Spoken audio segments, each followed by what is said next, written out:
اوس چرته دی؟ مخکې له دې چې ویډیو پیل کړو نو زموږ چینل سبسکرایب کړئ. ډېر ملګري به په دې فکر کې وي چې ملا رسول لیندای څه شو او اوس څه کار کوي. ملګرو، ملا رسول لیندای هغه ښځې چې د ورسره سیکس کړی یوازې هغه چې ویډیوګانې خپرې شوې هغه 15 دانې دي. خو د ملا رسول لیندي یو ملګری چې اوس په ترکیه کې دی د خولې خبره چې ملا یو ډول جادو زده وه چې یو ځل به یې په ښځه واچوله داسې به شوه لکه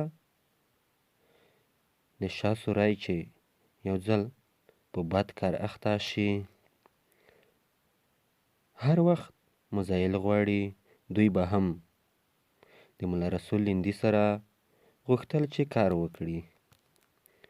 ویل یې چې اخر کې ملا دومره کمزوری شو چې په لاره به سم نشو تلای، ځکه هره ورځ به تقریبا 15 یا 6 ښځې پسې راتللې. ده ویل چې په دومره ښځو کې یوې ښځې ترې مزایل منډلو انکار کړی، نورو ټولو کې یې په مزایل انفجار کړی. خو ملګرو، اوس به د هغو ښځو څه انجام وي او څه به ورسره شوي وي. خو خیر، هغې باندې بیا نوره ویډیوګانې جوړوو. اوس مهال ملا رسول لیندای په کابل کې دی.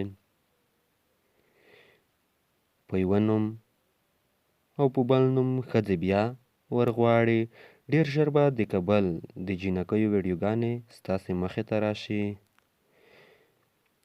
یوه د ورورۍ خبره چې کوشش وکړئ چې د کور ښځې بغیر د نارینه کس څخه ملا او ډاکټر ته مه پرېږدئ. نو ملګرو، زموږ د یوټیوب چینل ضرور سبسکرایب کړئ. مننه.